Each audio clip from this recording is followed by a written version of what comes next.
everybody, this is me, Super MC Gamer, your host and instructor here at Hyrule Academy, which happens, of course, every single Friday night at 10 p.m. U.S. Eastern Time, right here on Radio Hyrule. I hope you guys are having a fantastic evening, because I am doing quite well, except for the fact that I have been sick all week, and I'm still getting over it. I apologize if I have a sniffle or two tonight. I hope you will forgive me. I couldn't call in a substitute. I don't have any substitutes prepared, so I just gotta tough through it. I took my Tylenol. I took my Dayquil. I got my Halls. We're set for the show, and we're gonna talk about Zelda and listen to some great music, as always.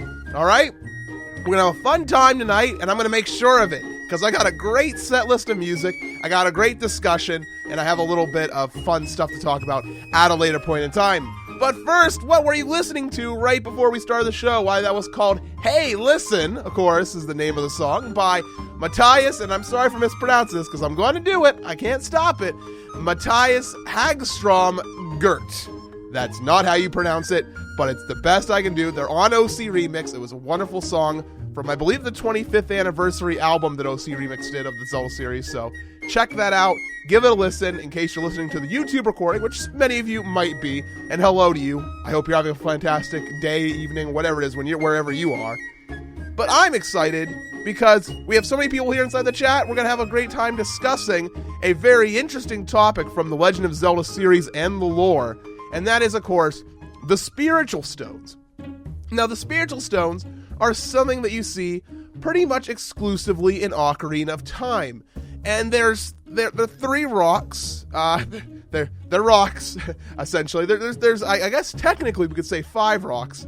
There's the Kokiri's Emerald, the Goron's Ruby, and the Zora's Sapphire, which technically has 3 stones in it. And they're these stones that are surrounded by gold, and they're in pretty shapes. It's quite magical. I'm sure you know what I'm talking about.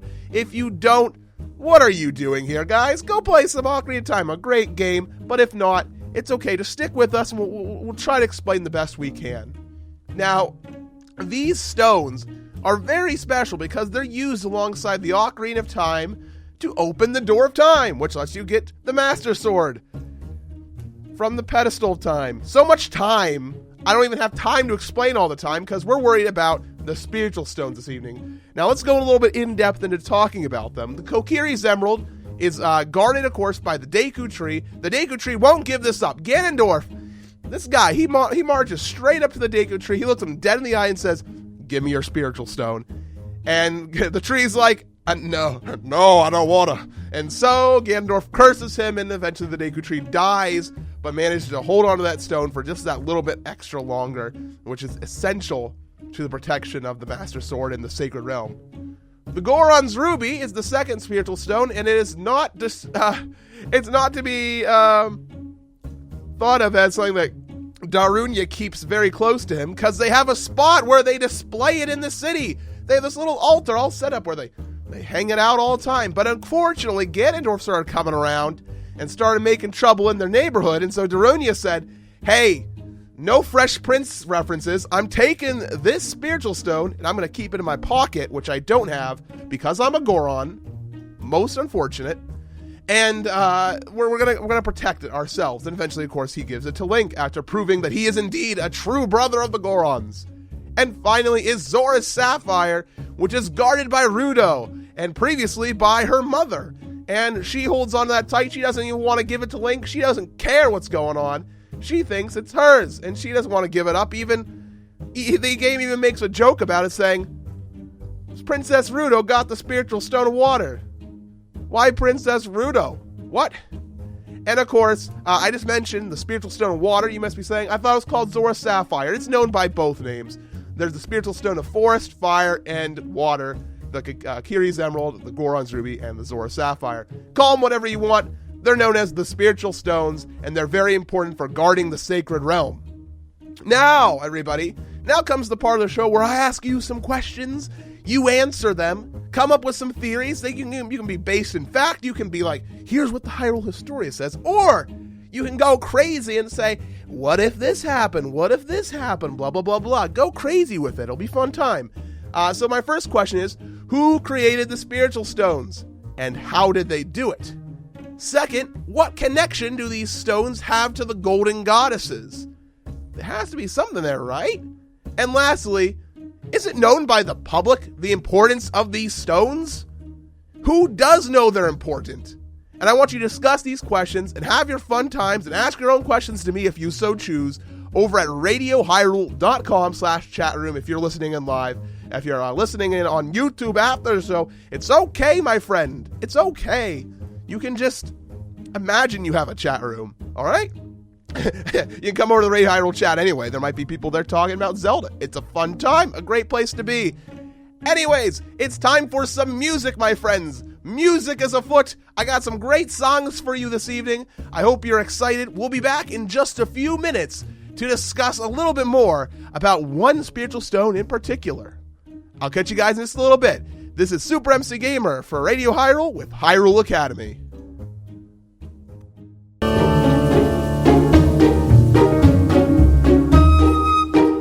And welcome back, my friends, to Hyrule Academy, your favorite show happening every single week right here on Radio Hyrule, where we talk all about the wonderful world of The Legend of Zelda, listen to some great music, and explore the lore of the world. It's a fantastic time, to be sure, and I want to make sure that you guys know what's up. Am I right? We want to know what's up with these spiritual stones we're talking about. And I have one spiritual stone I want to talk about just for a short bit before we get back to our normal discussions, but before that, you guys know, you want to know what that music you were just listening to is because it was fantastic, am I right?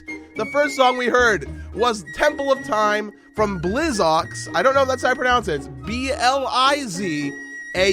So I think of aux, like auxiliary chords. So Blizaux? Maybe Blizzaz? I'm not sure. But it was some excellent Temple of Time dubstep. And I gave that dubstep into the lineup tonight as requested by Great Scott LP, who said he wanted some dubstep. So there you go, Scotty, my boy. There you go, have your dubstep. After that, we heard Trendy Game from the second narrator. The second narrator is a wonderful person who is reorchestrating the entire Link's Awakening album on their YouTube channel. Go give a Google to the second narrator on YouTube. You'll find it and you'll have a wonderful time. So many tracks already done, so more to go. It's a wonderful thing to give your subscription to. We'll be hearing a little bit more from the second narrator a little bit later on this evening. After that, we heard The Song of Storms by Songe. It's Songee. Tonight is the show of, I can't pronounce his name. I don't know. And that was requested by two people. We had Eralfo and Lion4589 who wanted some Song of Storms. So I pulled up the good old YouTube and found Songe, who I've never heard of before, but I gave them a subscription because that was a wonderful and unique cover of Song of Storms that you don't always hear, and I love it. It's stuff that we need inside the Zelda music universe. Am I right, my friends? I'm right. I'm just saying it.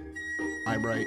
No, anyways, we're going to move on now to discussing one spiritual stone in particular. I want to talk about Zora's Sapphire. Now, it's interesting because inside the game, when you finally do get the spiritual stone, you're given it to it, given it by, man, I can't say this. We're given it by Rudo. That doesn't make any sense, man. I can't grammar today. Whatever. Rudo gives us the stone, and she says, "This is the Zora's engagement ring. My mom told me not to give it to anybody but the man I'm gonna marry." What? Were they not aware of the importance of this stone? Can you imagine? Now, I know it's far-fetched and weird and totally fan-fiction-y, and you're gonna hate me. I don't even want to say it. But what if Ganondorf went to Rudo and they hit it off? Would Ganondorf get the spiritual stone like that? Is that an actual tactic that he could have used in this circumstance? I know it's weird. I'm not even going to mention it anymore, but it's weird to think that her mom was like, "Here, give the most important stone in the world to whoever you marry." What if Rudo married a jerk? What if Rudo married anybody except for Link? How? She didn't even marry him. Like, what the heck, man? You didn't even fulfill your engagement ring. Nice job, Rudo. But it's weird. It's weird. It's weird, isn't it? It's just... And it's funny because it's royalty. It's royalty that is holding the stone. The female royalty seems to be very important in Zora culture. They're the ones who have this stone, and they decide what they want to do with it. And they're just going to give it to whatever man walks into Ruto's life? This is the Triforce we're protecting. I don't know. I just have a little bit of a rant with that because I was thinking about it today, and I was like, what the heck are they doing? Do they know how important the spiritual stone is? And that is why I asked you tonight at the beginning of the show, does the public know the importance of the spiritual stones? Who does? Because I don't think the freaking Zora people do. I don't think they do because they're just giving it away. I'm sorry. Just a small rant about the logistics of the Zora's engagement ring. I don't know, man. I don't know. It's crazy stuff. I thought you guys might be interested inside my thoughts. We're going to get right back on into discussions right now. But first, more music right here on Radio Hyrule. More music, right? And I'm going to start you off with one that is a little bit different than what we usually listen to. You're all tuned on into Hyrule Academy right here on Radio Hyrule.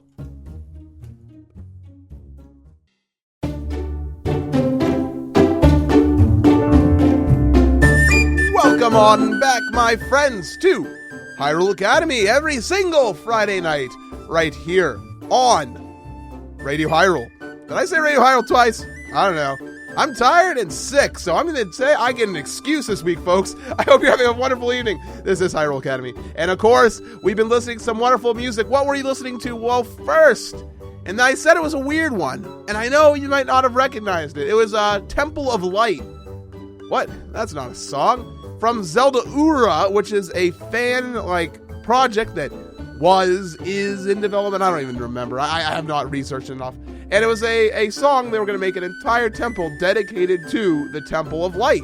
Because that's a thing inside the Temple of Time. That may have been originally a planned dungeon in the game that got scrapped. And that was requested by Dark Decay. One thing you may know, I usually don't allow things that don't actually exist inside the Zelda universe, but if you listen closely in there, you do hear the Dark World theme. So I don't know why they put the Dark World theme inside the Temple of Light, but hey, I'm not going to argue. It was some good music. Am I right? I'm probably right. After that, we heard the Ocarina medley from the Hyrule Symphony. Hyrule Symphony, a very old project, actually. It's been around for some time, that album, and I wanted to make sure to fulfill that request that came in today from Jeff. Shouts to Jeff, a streamer on Twitch. Very nice person.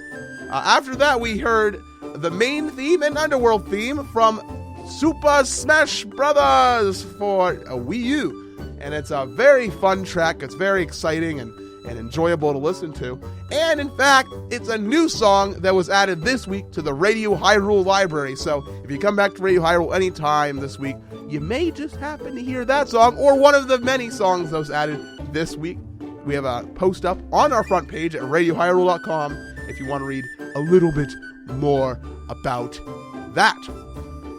But alas, we've discussed music for long enough. We need to talk about rocks. Am I right, friends? Rocks are our friends. Rocks are our friends. Now, I want to first talk about the creation of the spiritual stones. And your first theory that you came up with was from Gear 360.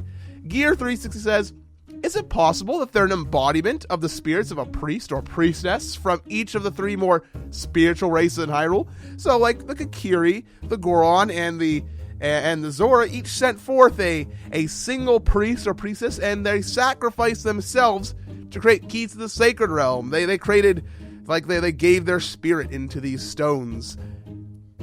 Yes, it's possible. It's the most off-the-wall theory that we had this evening, which is, I'm going to say it's okay. I was going to say it's disappointing, but I don't want to say it's disappointing.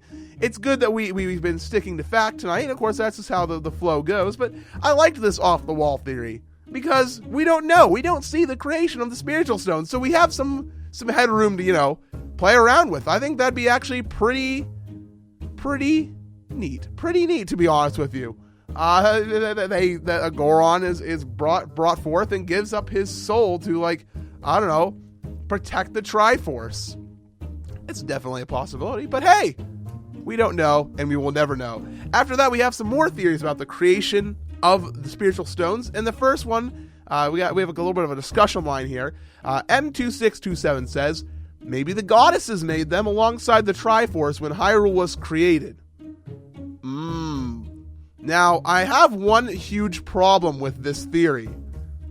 The history of the creation of the Triforce and like what happened with the goddesses is spelled out to us in the game very clearly. Now, Zelda doesn't know everything. She may have the bloodline of the goddess, but she wasn't there. She doesn't know what happened. So when we talk about the creation of the Triforce cutscene that we see that gives a lot of information about the history of Hyrule, they don't say, and the golden goddesses, their labors complete, left behind the 3 golden triangles and some rocks. No, they just say they left behind the Triforce. They left behind the Triforce to govern the land. So that's a hard theory to prove. It's definitely on the tougher side, but I want to keep going with it. Crazy Steve 1080 said, obviously they represent their respective goddesses, but I don't know of any connection to anything else other than opening the door of time. So what they're saying is that these stones have connection to their goddesses, that the red stone represents the Goron, the blue one represents Nehru, and the green one represents Furore. Now, that's where things start getting a little bit offbeat, and we're getting off kilter a little bit when it comes to factual content here, because Yasuhiro comes in and says, here's something interesting. On the Gate of Time, it has 3 symbols surrounding the Triforce, which are, of course, the goddess symbols. We also see them on the goddess pearls in the Wind Waker.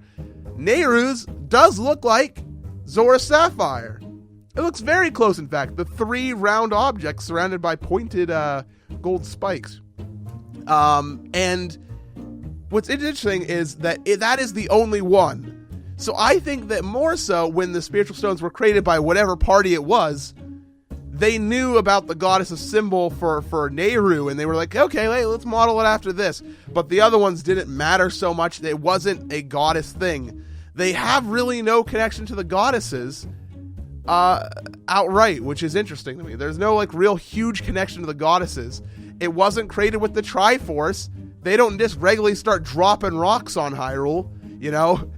Hey, I heard you need some spiritual rocks, Rauru, to seal away the Triforce.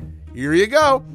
Now I'm talking about Rauru, and I'm getting a little bit into the next subject. Yasuhiro says, the stones were most likely made by first-generation sages to move some of the power away from entirely be held inside the hands of humans.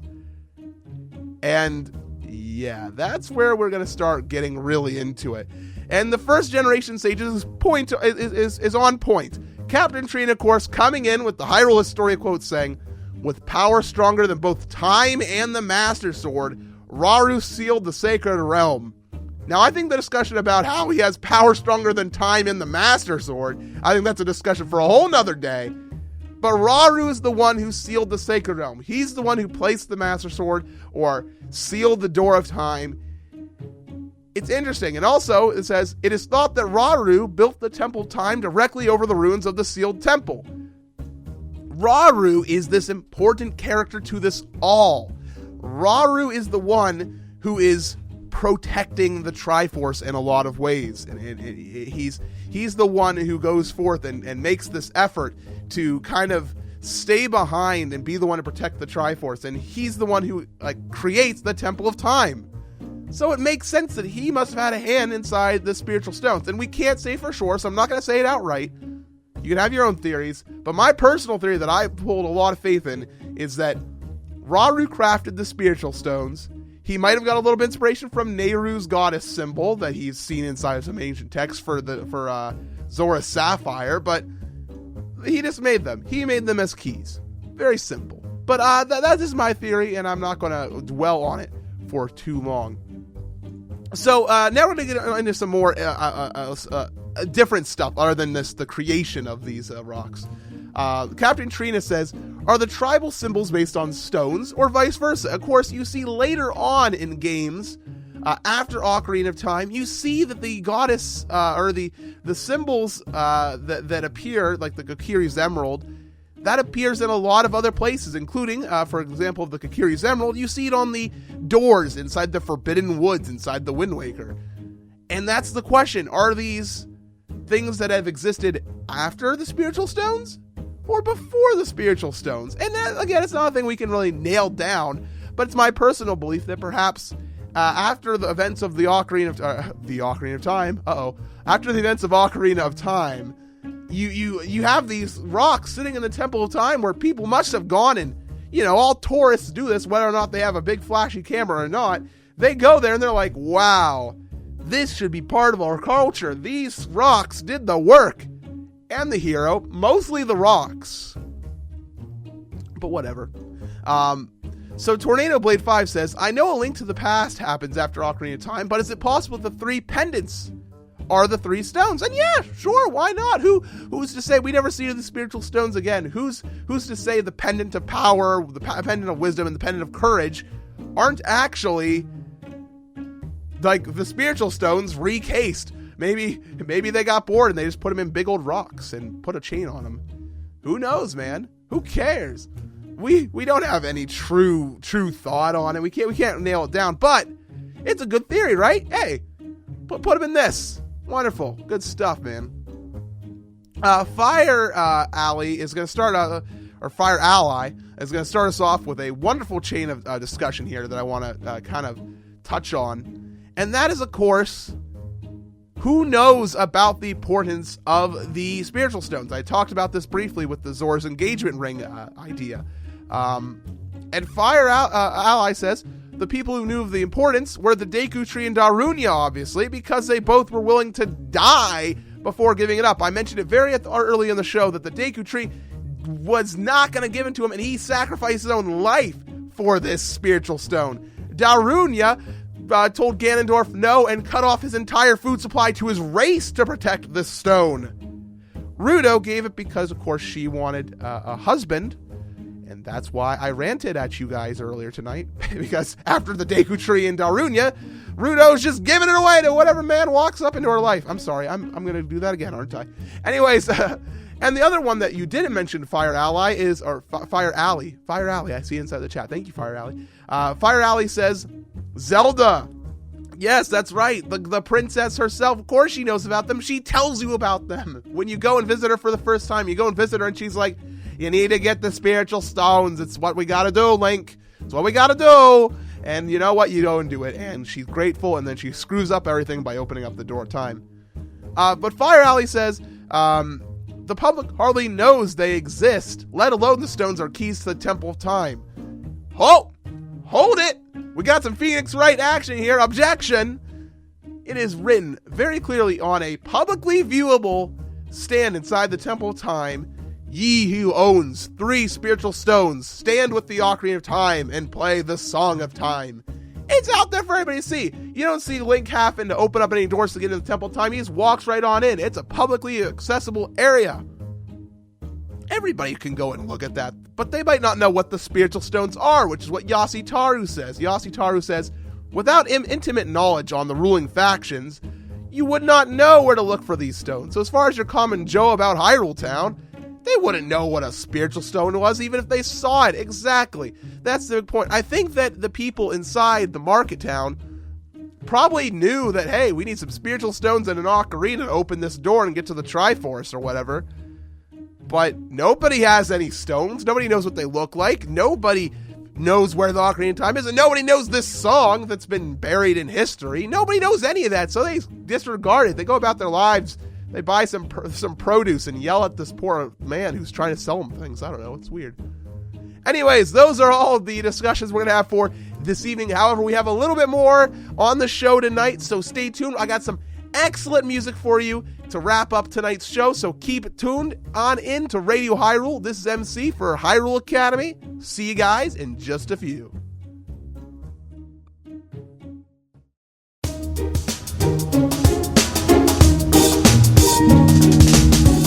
And hello everybody, what a wonderful evening it has been. I'm MC, of course your host and instructor here on Hyrule Academy every single Friday night at RadioHyrule.com. I hope you guys have enjoyed tonight's show. It's been absolutely magical to share it with you, and we just listened to some great music to round up tonight's show. Round up?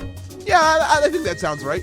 Fishing Under the Bridge was the first song. Fishing Under the Bridge, and of course that was by the second narrator again. I had to play another song from the second narrator. In fact, it's a very similar song. It's the same minigame music, but it's arranged a bit different, and I hope you guys caught on to that.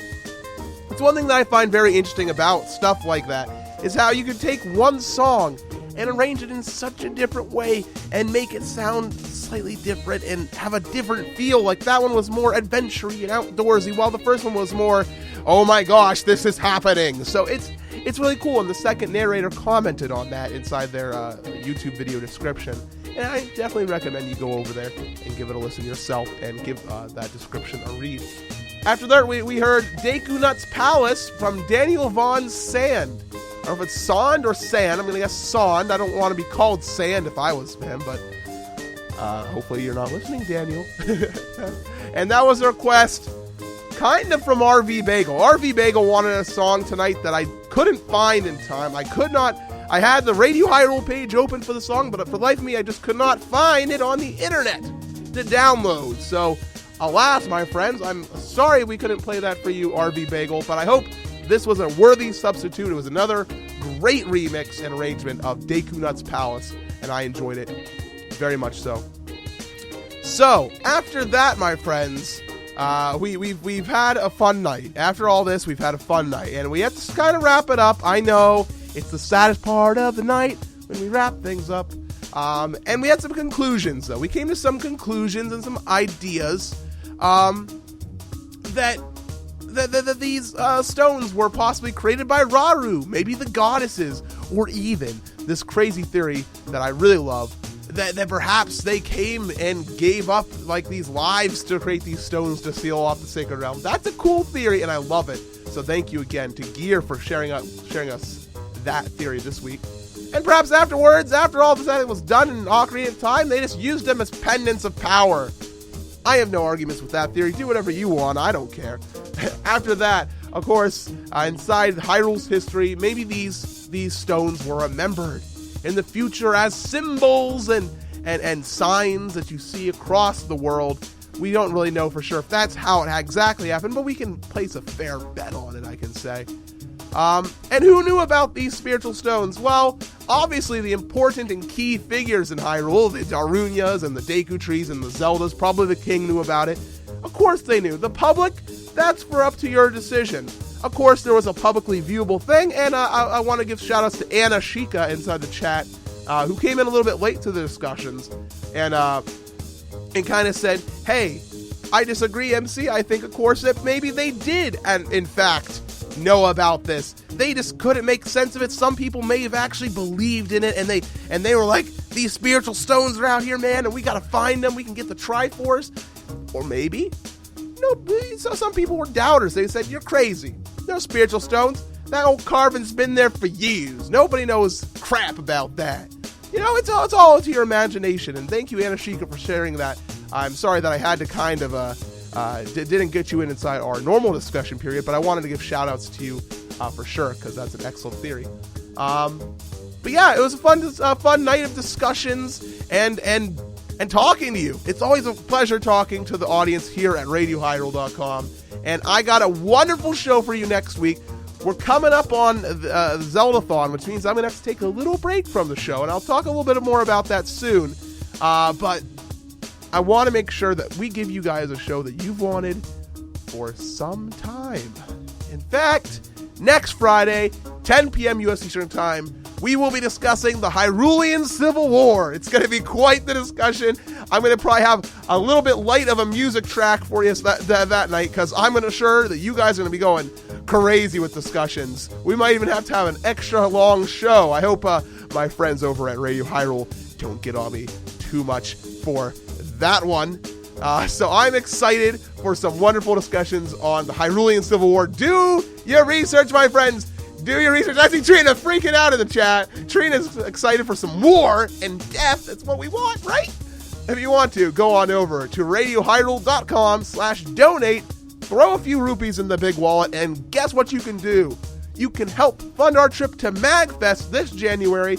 We're going to hopefully be going. I think the plans are pretty much set right now, but we could always use your help in making sure that this can happen. We can have a fun time. We're working on hopefully getting a panel worked out.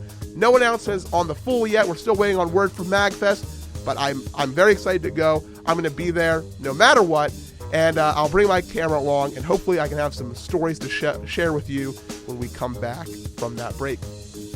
Now, everybody, email me some suggestions if you want to talk about something in a future episode, or if you just have some music you want to hear on a Friday night. Go ahead, email me. My email is mc@supermcgamer.com, all right? So thank you all once again for your wonderful inputs and discussions. Next week is going to be a fun one, and I'm really excited for it. To leave you off tonight, I have Awakened Fear of the Gerudo from Danny Baranowski. Thank you all for tuning into Hyrule Academy.